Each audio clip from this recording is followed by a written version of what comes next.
Hello, grade 8s. This is the lesson called Solving Two-Step Equations of Type 1. I suggest you go back to solving one-step equations before you get to this one. But here are two-step equations. This is what they look like. As you notice, I'm going to be using the same lesson sheet that we use in class. A two-step equation of Type 1 always looks kind of like this. You have some kind of an x, a number of an x, like 2x or 3x, plus or minus a number equals a number. And these can be switched around, but that's kind of what they look like. So I'm going to do four questions that I've circled. This one, and this one, and then there's a few more on the other side, just to give you the idea of how to do these, okay? So remember from the previous lessons that x always wants to be by itself on whatever side it's on. So the equal sign is the dividing line between the left and the right. So x is on the left. So I want to get this 4x all by itself. So I got to get rid of the negative 5. How I do that is I do the opposite. So you want to add 5. Again, because we always want x by itself, you got to get rid of the negative 5. And that's a zero pair, so that cancels out. But whatever we do to one side, we do to the other. So I added 5 here, I got to add 5 here, right? So we're left with 4x all by itself. 4x is equal to 19, and I just added 5, so that would be 24. So we got 4x is 24, and that takes us back to what's called a one-step equation. So to get x by itself, I have to do the opposite of times 4. This is a times 4 in here. So the opposite of times is divide. So I divide by 4, and whatever I do to one side, I do to the other. So I divide that by 4. These two 4's will cancel out. 4 divided 4 is 1, which is basically 1x, or just x. And 24 divided 4 is 6, and there is our answer. X equals 6. Okay? Next example right here. We have 13 is equal to negative 3x plus 7. Okay, so here's our equal sign. So x is negative, and it's on the right side. It wants to be by itself, this term, so we got to get rid of the positive 7. We do the opposite, minus 7. Whatever I do to one, I do to the other, right? We have a zero pair, cancels that out. We're left with, on the left side, 6 equals negative 3x. Now, x wants to be by itself, so I want to do the opposite of times negative 3. I do the opposite operation.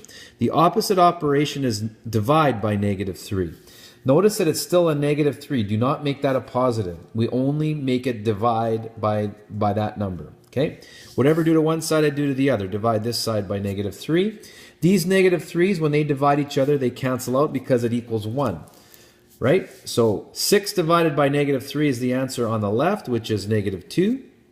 And negative 3 divide negative 3. That cancels out, and it becomes just 1x. So x is negative 2, or negative 2 equals x. If you prefer to write it this way, you can write it that way. Okay? Okay, I'm going to go real quick on this next one. So here we have 7 plus 5x equals negative 23. So this is a 5x. It happens to be positive. You have to look just before it to see what's in front of it. So it's positive. Got to get rid of the 7. So we do the opposite, minus 7. Whatever I do to one side, I do to the other, because there's the equals, right? So these cancel out. We're left with a 5x, which is positive. I don't need to put the plus. And I had negative 23, and I just added negative 7, so that's negative 30. Now I want to get 5 x's into 1x, so I got to divide this by 5. And whatever I do to one side, I do to the other. These 5 cancel out. I'm left with x equals negative 6, and that is our answer for x.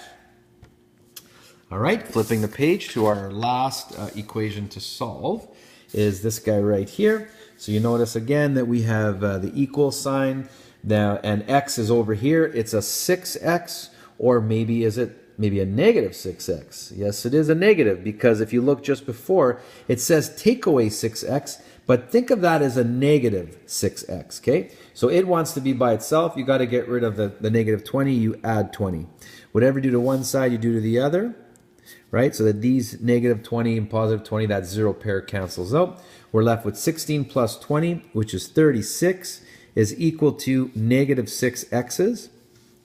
I want to get that x by itself, so how I do that is do the opposite of times, which is divide, right? Divide negative 6. Whatever I do to one side, do to the other. Those cancel out because they're 1. So we're left with 36 divided 6 negative is negative 6 is equal to x, and that is our answer. Okay? Very good. The last question we're going to do is a problem, so I'll just read it to you very quickly. It looks like this. Sam took his car to Canadian Tire for repairs. The mechanic said that he would have to pay a $50 office fee plus $60 per hour of repair.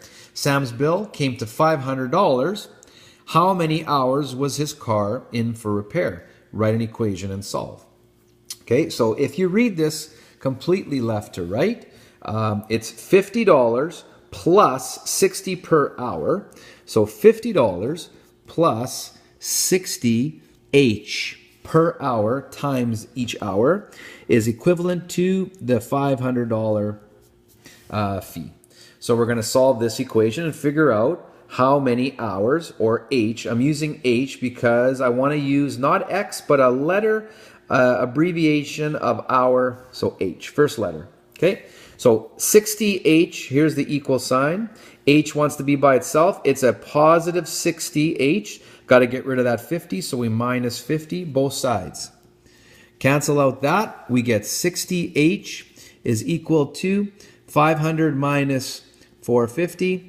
Divide both sides by 60 and cancel that out. And H is equal to 450 divided by 60, which works out to be a decimal. It'll be 7.5 hours. So that is the amount of repairs needed for the car. Anyways, I hope this helps solving two-step equations. Good luck.